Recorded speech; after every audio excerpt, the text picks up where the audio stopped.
sa mga namumuhunan sa bansa. Isa raw ito sa mga hakbang ng gobyerno ng Aquino para tuluyan ng matanggal ang korupsyon sa mga ahensya ng pamahalaan na sagabal sa mga negosyo. Ang kampanya kontra red tape ng Administrasyong Aquino, yan ang ating tatalakayin ngayon.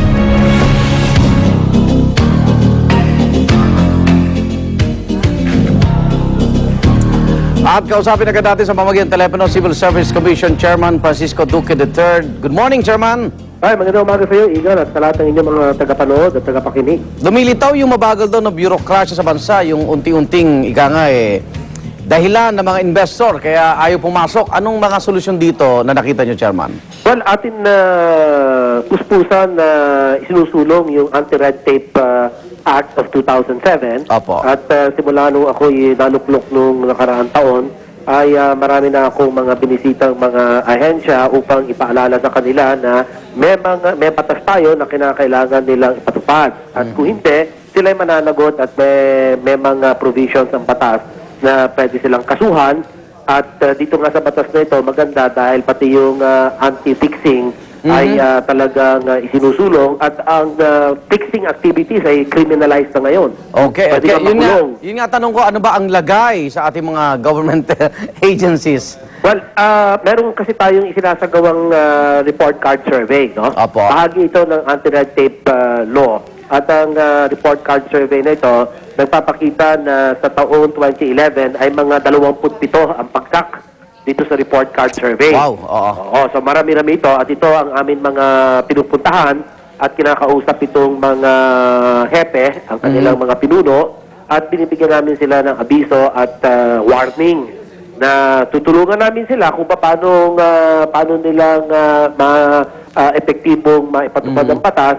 Pero kapag sila ay nalaglag pa muli sa susunod na report card survey namin, ay kakasuhan na namin sila. So ngayon wala pa nakakasuhan? Wala pa, kasi kakaumpisa lang natin ipatupad ito at ako'y nagpapasalamat nga kay Pangulong Aquino na pinondohan niya itong budget para maipatupad ang Anti-Red Tape Act of 2007. Pero ang problema, yung mamamayan din natin minsan, no? Pag pumupunta dyan, nakikipagtransaksyon, gusto nila mapabilis.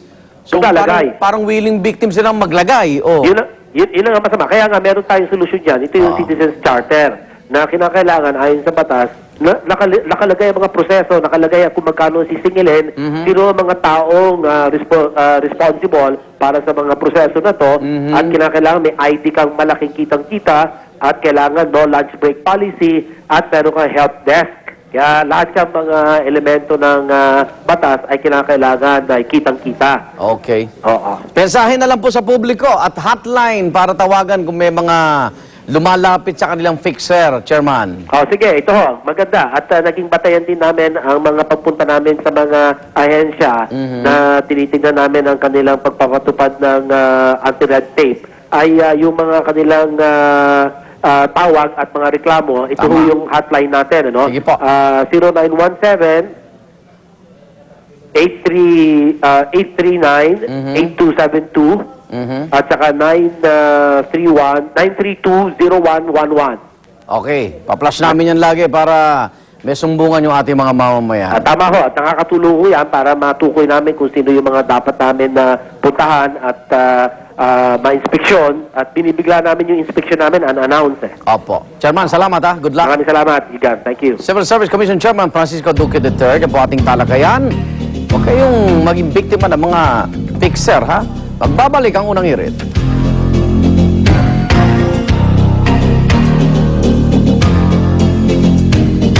Sa unang hirit, ang saya-saya. Sa unang hirit, unang hirit, unang hirit. Sa dinami-dami ng mga Sa unang hirit, misyong totoo ang unang hirit, ang saya-saya.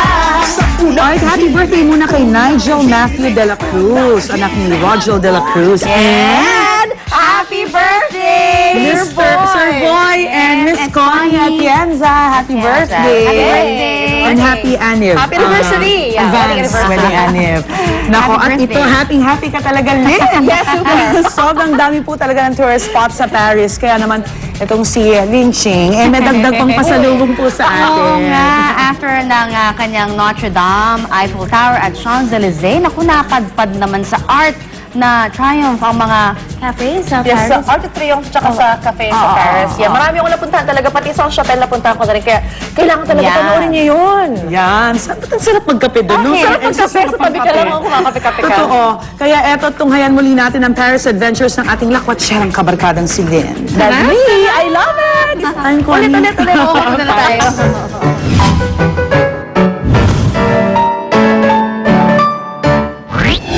Sa dulo ng Champs-Élysées, matatagpuan ang Arc de Triomphe, a very famous monument in the heart of Paris na ginawa noong 1800s. Now, napapaligiran to ng 12 boulevards. Isa rito ang Avenue Foch, the poshest avenue here in Paris.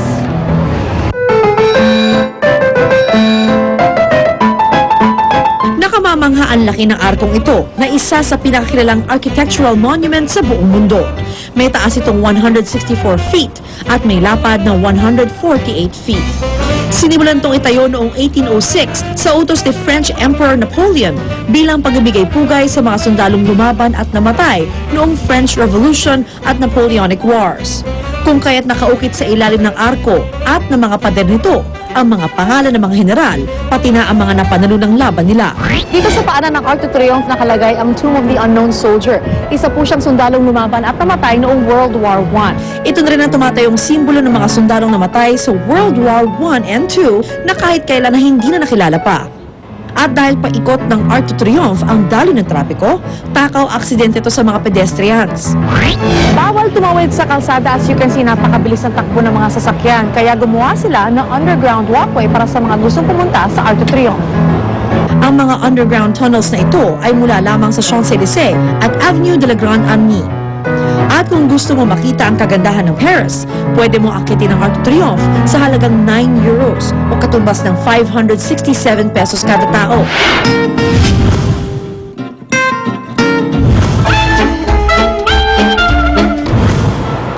Hindi magiging kumpleto ang inyong Parisian experience kung hindi ka nakakapagkape sa isa sa mga maraming sidewalk cafes dito sa Paris. This is a big part of their daily life. It's a part of their culture. On Cafe S'il vous plaît sa wikang Pranses o One Coffee Please ang siyang madalas mo maririnig dito. In fact, ang salitang cafe ay nagsimula sa France na ang ibig sabihin ay kape. Kaya hindi nakapagtatakang kahit sa ang sulok ng bansang ito ay merong cafes. Pero ang paborito ng lahat ay ang pagtambay sa labas o tinatawag nilang sidewalk cafe. May dagdag bayad ng mula 1 hanggang 2 euro ang maupo at kumain sa labas ng cafe. Pero okay lang dahil kapalit naman ito ay isang buong araw ng patingin-tingin at pag-relax habang nagsa-sightseeing at people watching sa Paris. Hindi na naiba sa mga tao ang cafe culture ng France, kung kaya't na isasama na rin ito sa iba't ibang pelikula at nobela. Kilala ang ilang tanyag na manunulat at pintor bilang dating cafe regulars ng Paris, tulad ng American novelist na si Ernest Hemingway at ang Spanish painter na si Pablo Picasso. Maganda pa rito, hindi pumipili ng oras at pagkain ang Parisian cafes. Biriuin nyo, merong 41,500 sidewalk cafes in France. So mula umaga, tanghali hanggang gabi. Kahit saang point ka ng France, pwede ka magpunta sa isang sidewalk cafe. Ang ordering mo, kape, hanggang beer, tinapay, hanggang foie gras, meron sila. Share tayo? Sarap magkape. Depende sa pipiliin yung cafe. Magandang mayroon kayong budget mula 5 to 14 euros kada tao o katumbas ng mula 300 to 800 pesos kada tao. Sa halagang ito, busog na, hindi lang ang inyong tiyan, kundi pati ang inyong mga mata.